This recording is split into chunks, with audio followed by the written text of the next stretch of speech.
اللہ تعالیٰ نے اسرائیل سے پوچھا کبھی کسی کی جان لیتے ہوئے رحم بھی آئے؟ کہنے لگا دو دفعہ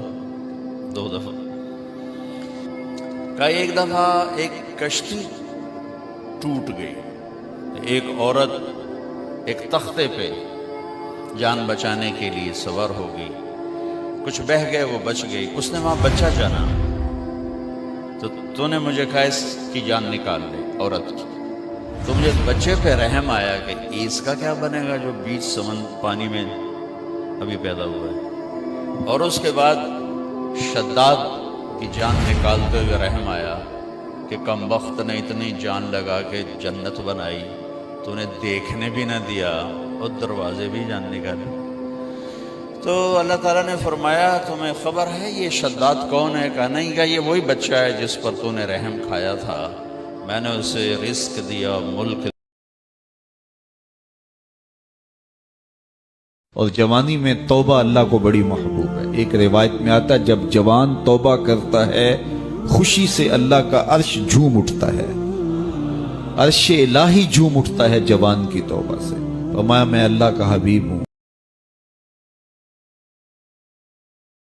اور جب انسان کو تکلیف پہنچتی ہے تو لیٹا اور بیٹھا اور کھڑا ہر حال میں ہمیں پکارتا ہے، پھر جب ہم اس تکلیف کو اس سے دور کر دیتے ہیں تو بے لحاظ ہو جاتا، اور اس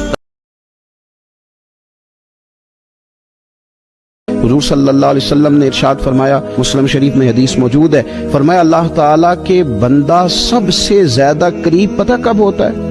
پہلے تو ذرا ان لفظوں کا حسنی ملاحظہ کریں کہ بندہ اور رب کے قریب، بندہ اور اپنے مالک کے قریب، وہ بندہ کتنی شان والا ہے، اس کا مقدر آج کتنے عروج پہ ہے جو اپنے رب کے قریب ہو گیا۔ غلاموں سنو، بندہ اپنے رب کے سب سے زیادہ قریب سجدے کی حالت میں ہوتا ہے، لہذا فرمایا سجدوں میں کثرت سے دعا کیا کرو۔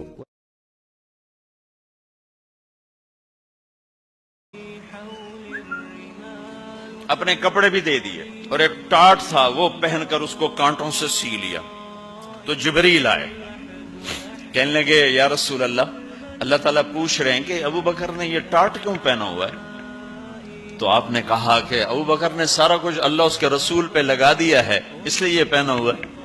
تو کہا یا رسول اللہ، اللہ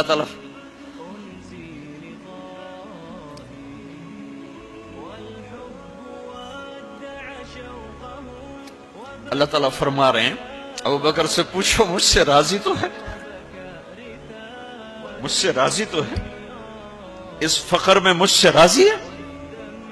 میں تو اتنا سفر کر کے آیا ہوں، حالانکہ ابھی 4 دن پہلے میں 12 ملکوں کا 10 ملکوں کا سفر کر کے ہوں، ساری ہڈیوں میں درد ہے، میں اس لیے آیا ہوں کہ چلو کوئی بخشش کا بہانہ مل جائے، کوئی بخشش کا بہانہ مل جائے، اللہ راضی ہو جائے۔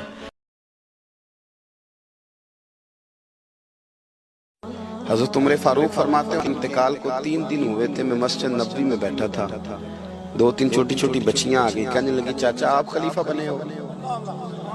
میں نے کہا پتر میں بناؤں؟ تو کہنے لگی چلیں پھر عصر کے بعد ابو بکر صدیق ہمارے گھر جاتے تھے۔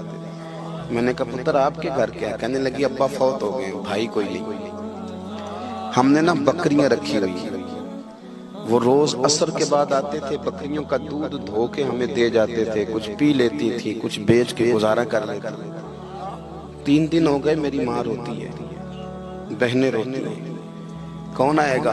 چاچا چلو گے؟ تو حضرت عمر کی تو داڑھی پھٹ گئی آنسو آنسو، چادر اٹھا کے کندھے پہ رکھی، بیٹیاں آگے آگے، عمر پیچھے پیچھے۔ ایک صحابی رستے میں ملے، عمر کہاں جا رہے ہو روتے ہوئے؟ عمر اور روئے، کہنے لگے یار کیا بتاؤں، ابو بکر صدیق رستہ بڑا مشکل کر گیا میرے، اس کے رستوں پہ چلنا اتنا۔